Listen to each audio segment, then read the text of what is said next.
So disregarding what's been mentioned so far, somehow being religious makes someone a more moral person than an atheist. But you're the one that says there's no God, there's no right, there's no wrong. What the religious relentlessly miss is they think violence is a moral choice related to one's belief in God. However, what we find is people's violence is the result of child abuse. It's not a choice.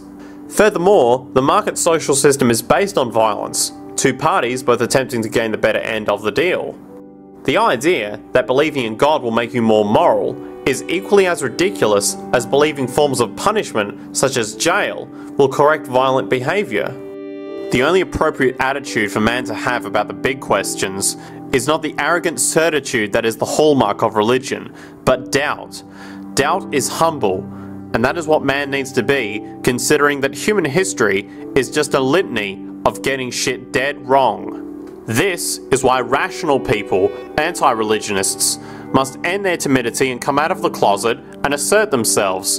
And those who consider themselves only moderately religious really need to look at the mirror and realize that the solace and comfort that religion brings you actually comes at a terrible price.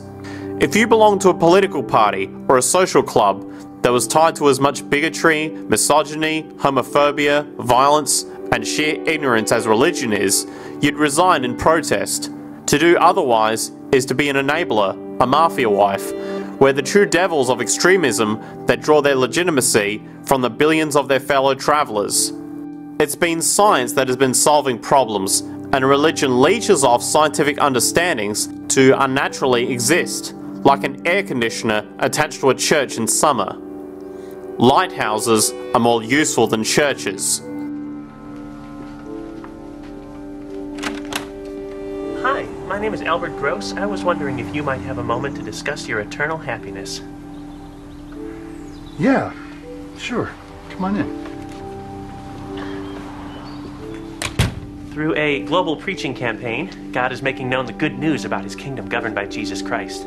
Those who respond are gathering into a place of spiritual protection and healing. Soon we'll experience freedom from all injustice and suffering. Seems to me like just the opposite is happening. That's because human government is still under the control of Satan. The perfect government is in heaven. From there, the King Jesus Christ will rule all the earth. So how do you think King Jesus plans to address the ever-widening holes in the ozone layer? Or the missing stockpiles of weapons-grade plutonium? Well, I think that God will solve all of mankind's problems in His own way. Albert, look. This is an enormously complex world we live in, and its problems are multiplying every day.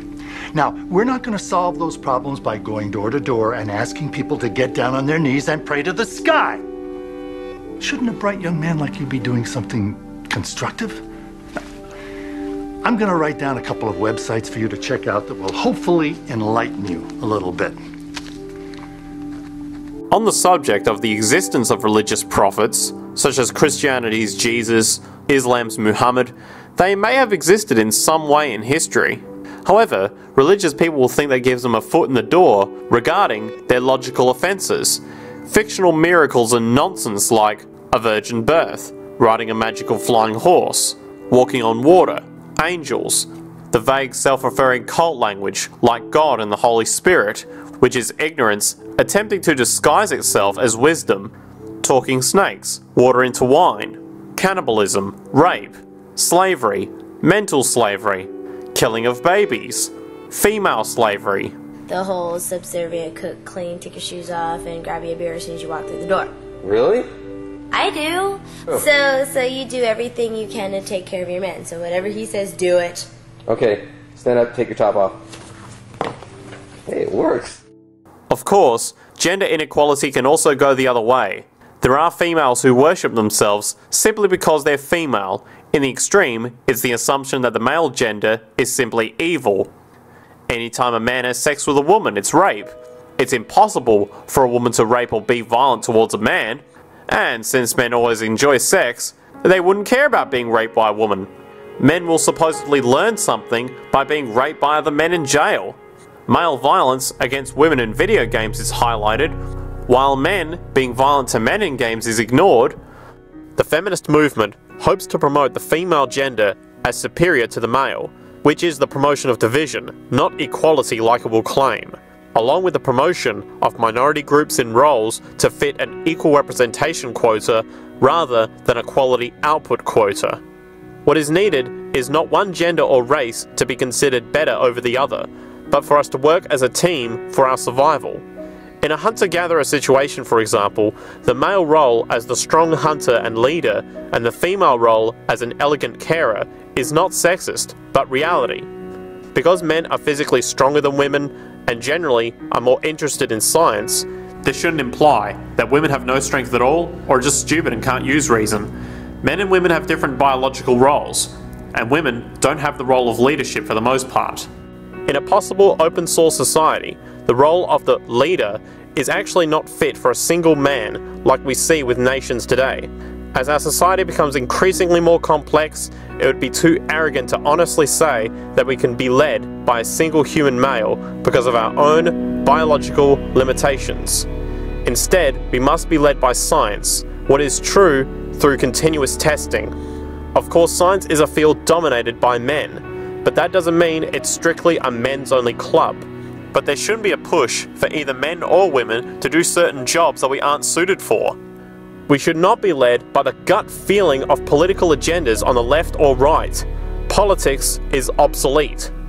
There will be no courses which encourage division and nonsense, like gender studies.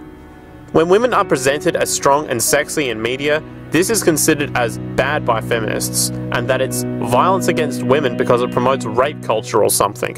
Feminists want women in fiction to be strong, yet non-violent. This implies feminists are unable to tell the difference between fantasy and reality. In a video game, no one wants to be a character which is a loser, like Lester the Unlikely, or a super fat lazy cunt. Male or female, we want to be an empowered, badass character. And being sexy is part of being badass. So, the feminist demand of a strong female character, yet non-sexualized, is impossible because humans are sexual. This non-sexualized goal is similar to the Anti-Sex Party in 1984, and the Lecture also in 1984, where the orgasm is hoped to be removed from the human being. Insanity beyond measure. Video games are about recreational problem solving. Political agendas are not compatible with it. So this campaign against video games is a campaign against problem solving in general. When women are empowered, they're being suppressed by the thought of equality. The overall result of all of this is the price of a woman is increased dramatically, which leaves me with a real doll as a companion.